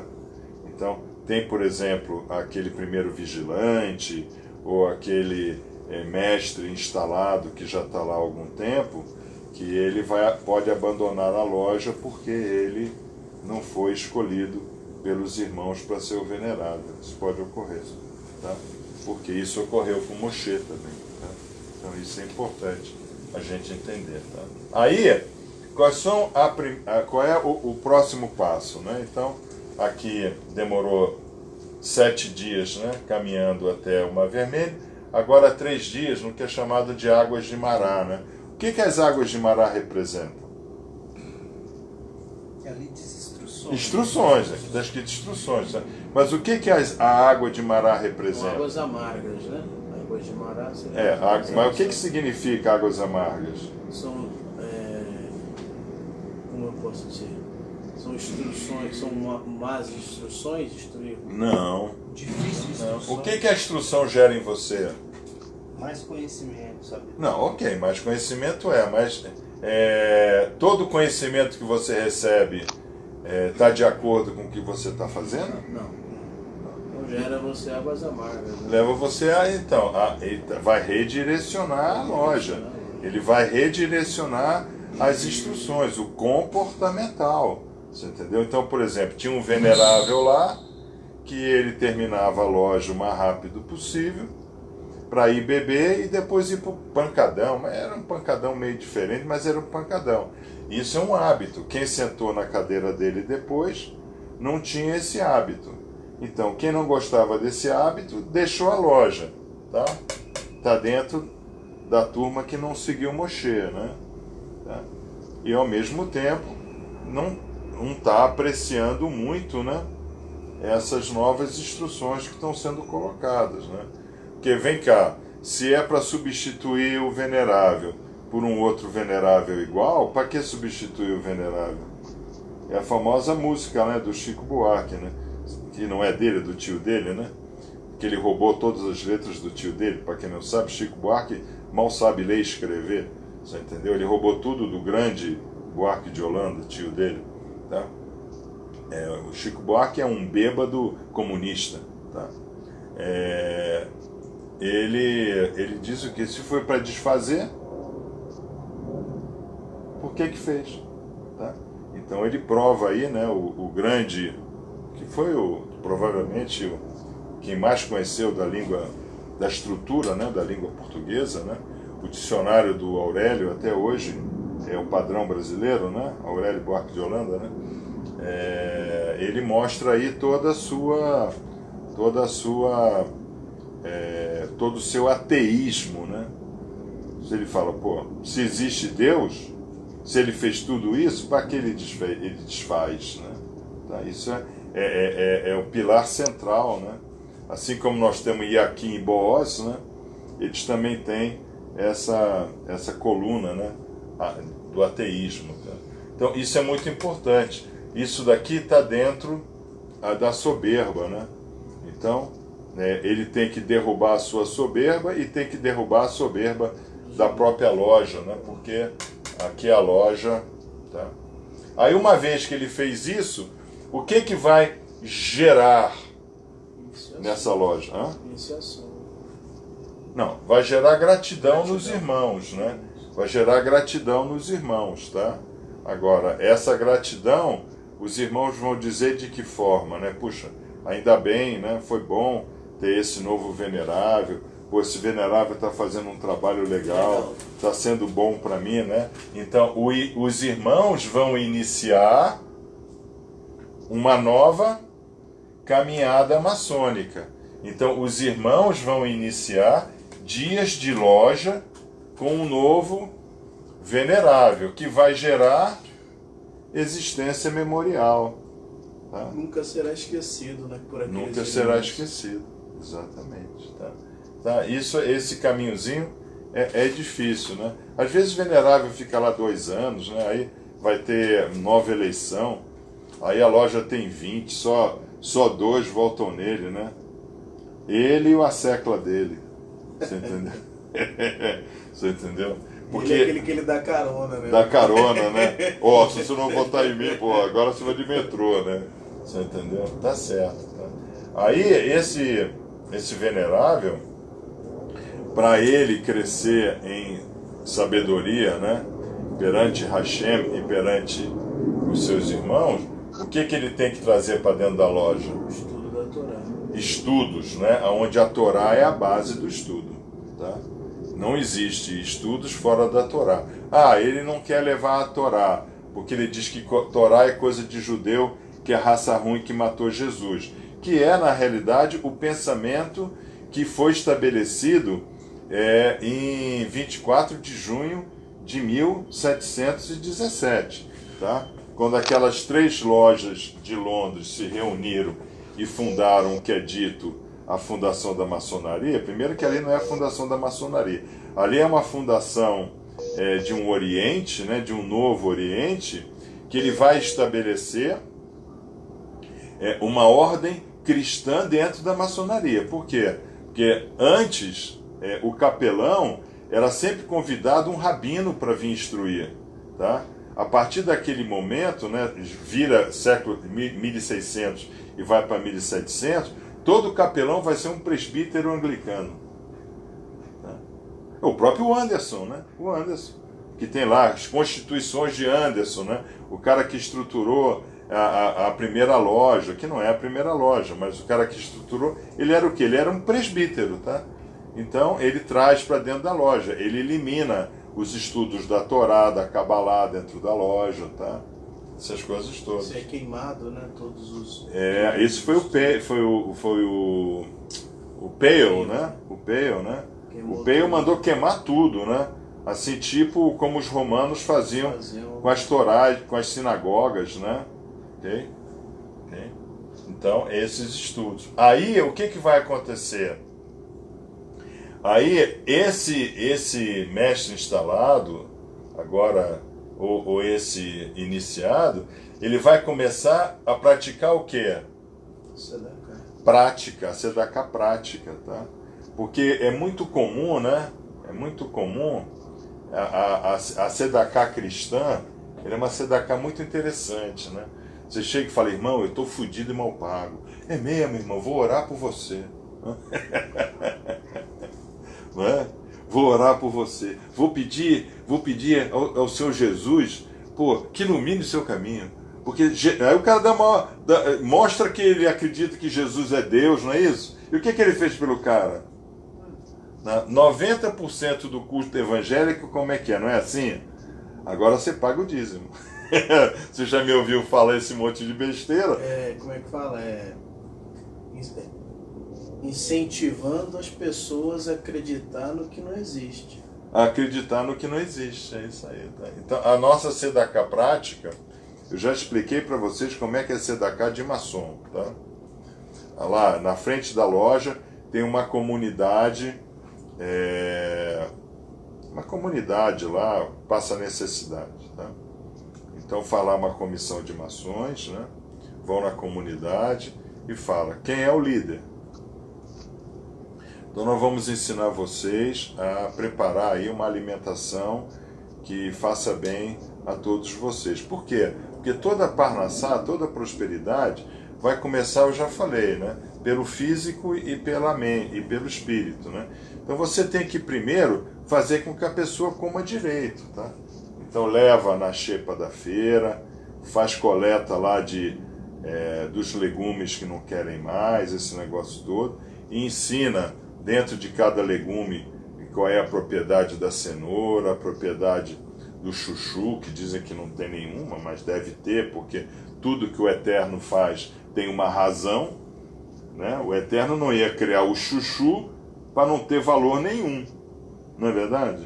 Algum valor o chuchu tem, né? As frutas, esse negócio. Ensina o pessoal a fazer o sopão, esse negócio todo, né? Aí o pessoal fazendo isso, aí o que vai acontecer? Agora vamos pegar quais são as mulheres que tem aqui. São essas, tá? Então vamos ensinar a costurar, tá? Então a loja contrata 1, 2 costureiras para dar aula de costura, né? De forma tal que possa ir nas comunidades, não, que costura roupa, como é que se chama? Costureira.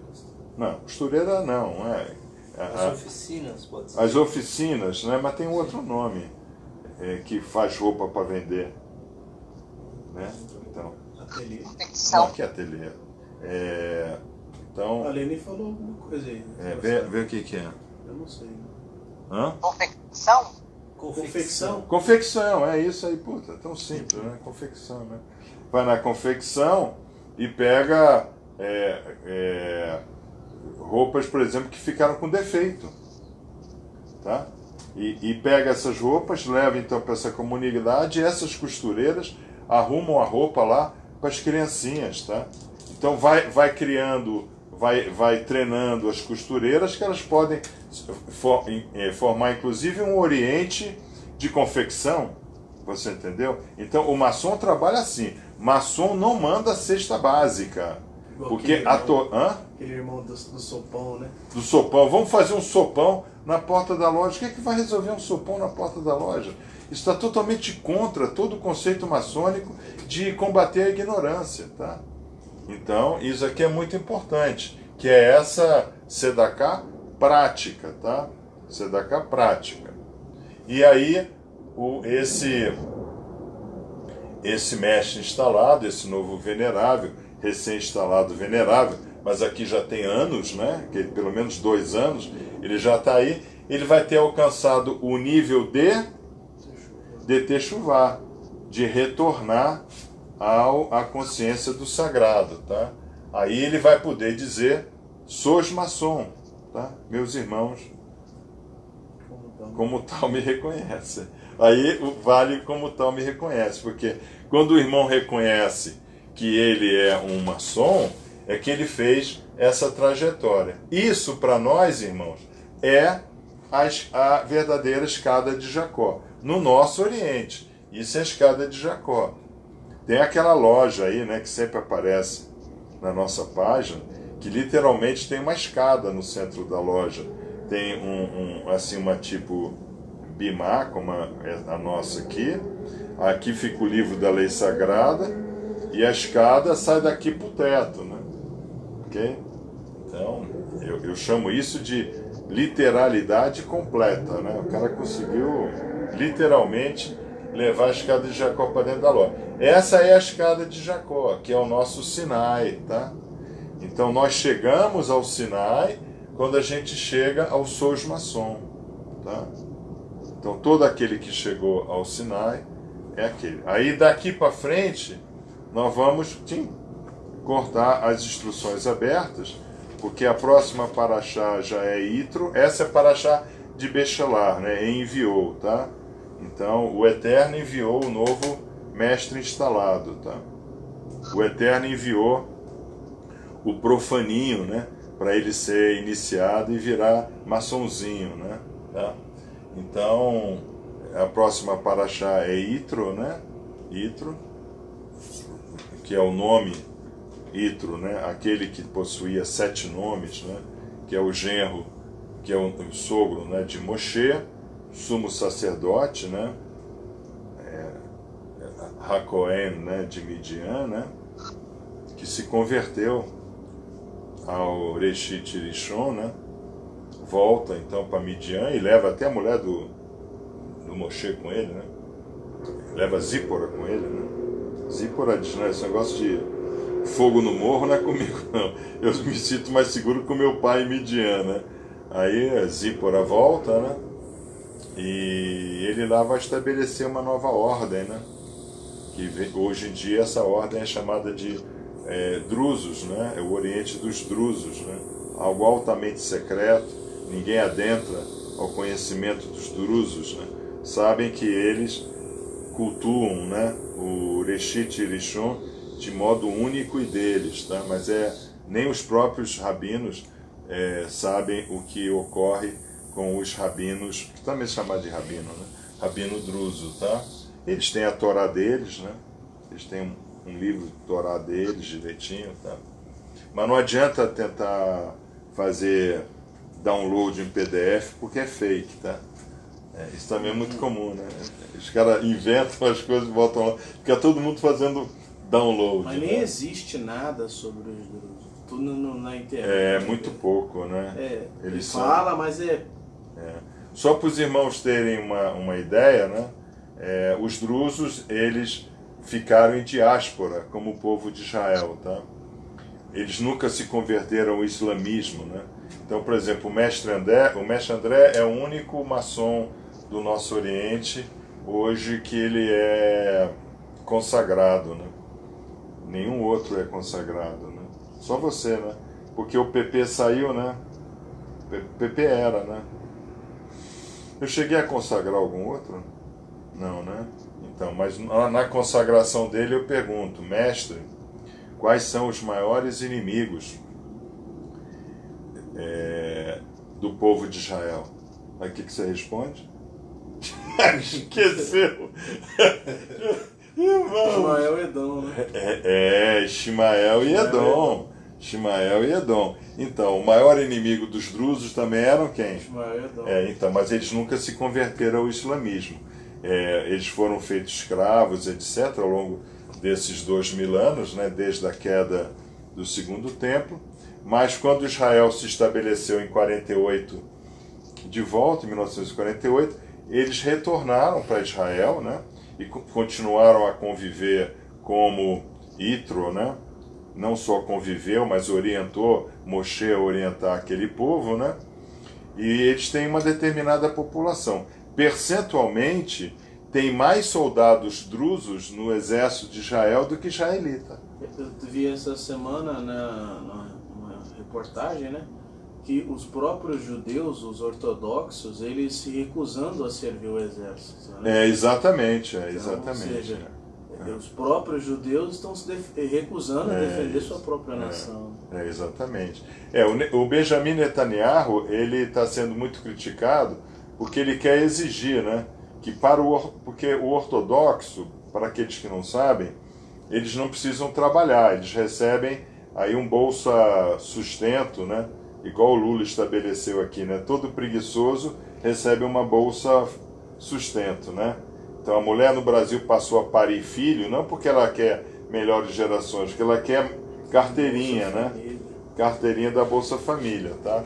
Então o Benjamin Netanyahu, ele passou uma lei, né? E essa lei está nessa discussão, né? No Knesset deles, né?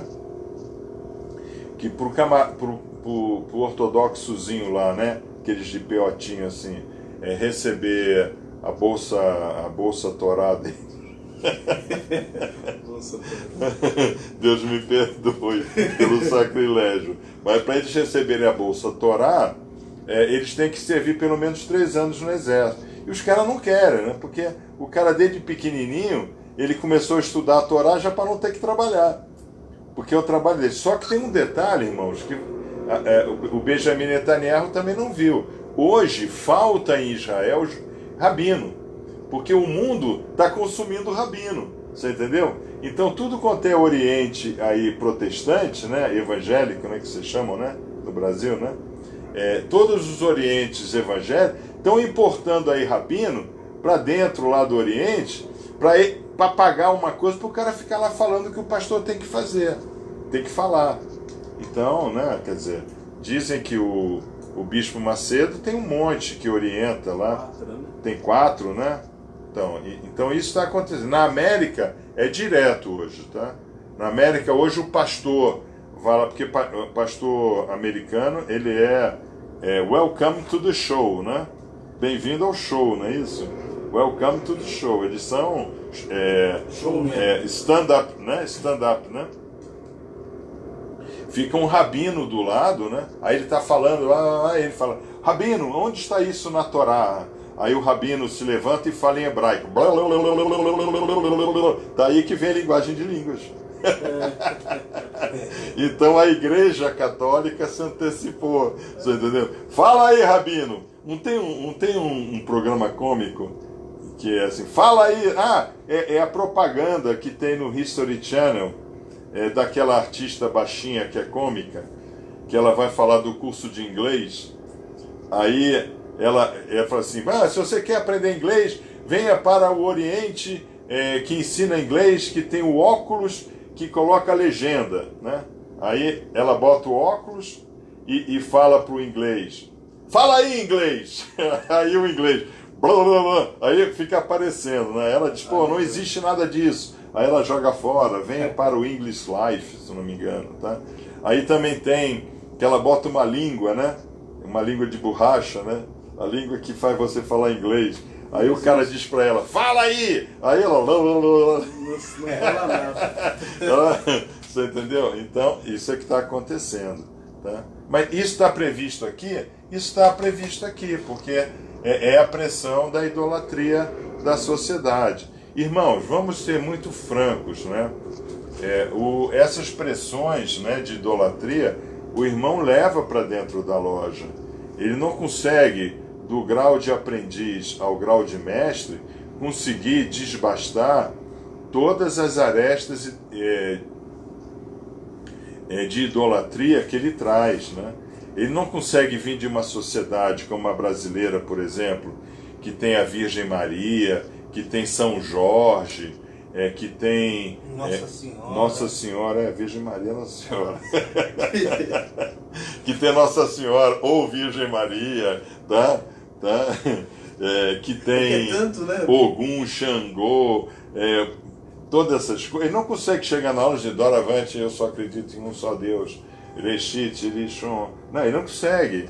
É difícil, cabe a esse mestre instalado fazer essa caminhada maçônica em cada irmão que entra na loja, que é o objetivo que nós temos, porque o Grande Oriente Hubert Orbe, ele opera exatamente como Avram Avinu operava, tá?